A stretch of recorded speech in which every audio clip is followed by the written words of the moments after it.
Finally, I have returned to my country. That kept me very busy these days, and since we don't have a manga chapter this week, I bring you the review of chapter 1509, a chapter that was definitely impressive, with an ending that leaves a lot to discuss. Now then, let's begin.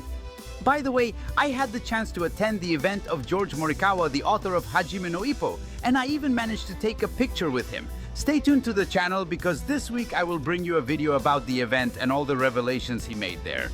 The chapter begins with Ippo drinking water frantically.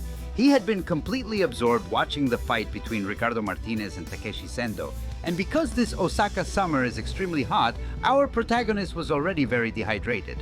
We see Ippo choking from drinking water too quickly, making very funny faces. This is chapter 1509, the tiger on the prowl. Even Ippo's desperate way of drinking starts to make Miyata and Mari uneasy. They look at him carefully, surrounded by a humorous aura, while Ippo makes a face that honestly reminds me of a kappa. Once Ippo finishes hydrating, he tries to return to the conversation, which had already lost all direction, and the scene jumps to Ricardo Martinez's corner. His trainer talks about how Sendo escaped, how he survived, how they fell directly into his trap. Bill Stewart insists that, although it seemed impossible for Sendo to land such wild and wide strikes, just seeing them sends chills down your spine.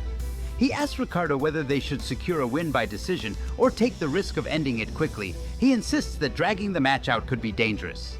And here's the first point I want to stop on. If Ricardo has everything so under control and can read Sendo as he has done in the first 3 rounds, why would extending the match be dangerous? Does Ricardo think that letting his true self slip out will make him vulnerable?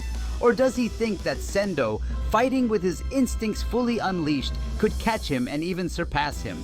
It's curious that Ricardo considers prolonging the fight dangerous. What do you think?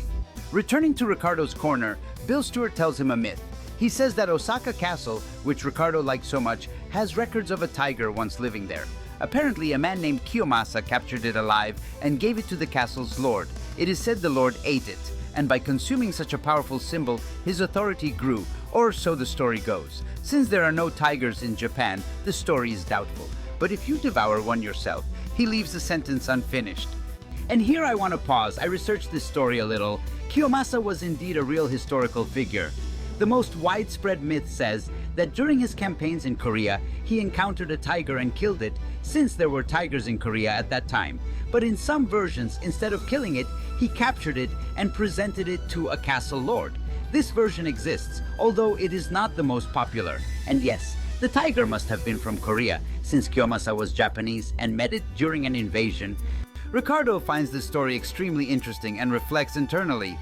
Even though my right arm has recovered, if I take that attack with that power, it won't just be numbness. I risk being destroyed. I know I must not block it head on, but can I dodge it completely? If I have no choice but to stop it, I must deflect it. One way or another, it won't be easy. For my part, I don't think we could capture him alive either, referring to the myth of capturing a tiger. But I remind you that the better known tale is that Kiyomasa killed the tiger. I also find it curious what exactly Ricardo means by being destroyed by one of Sendo's punches. Does he mean literally destroyed? A fracture? Or is it just a way to express how dangerous that punch is? We move to Sendo's corner, where Hoshi is very worried because Sendo is only pretending to be okay, waiting for encouraging words. Listen carefully, Sendo. I'll teach you a great saying. If you think you will lose, you will lose. If you think you will win, you will win. Hoshi is shocked by such superficial words. Where are you? Yanaoka asks Sendo. In Osaka-jo Hall. That's right. This is the land of Toyotomi Hideyoshi, one of the 3 great heroes of the Sengoku period who unified the country for the first time. Let's follow his example. If you think you will lose, you will lose. If you think you will win, you will win.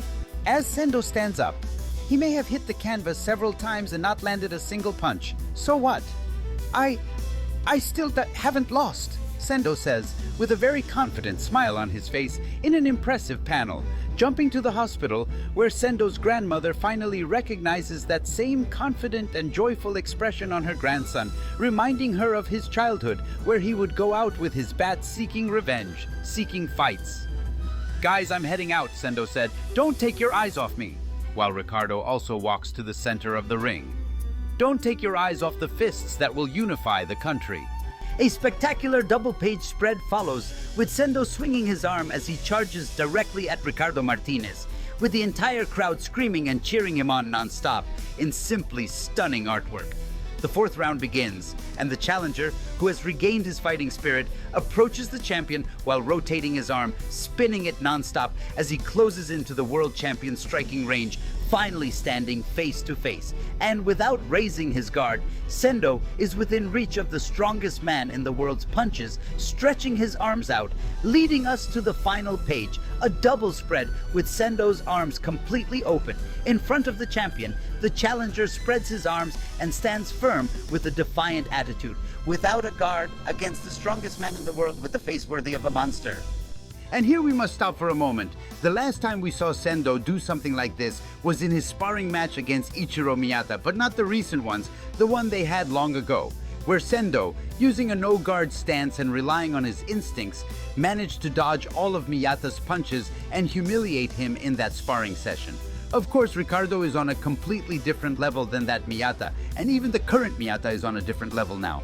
But the Tiger is too. I trust that Sendo will be able to use this stance effectively to corner Ricardo and evade his punches, because it would make no sense for Sendo to bet everything on his instincts and for the author to do the same, just for him to end up being beaten down or something like that.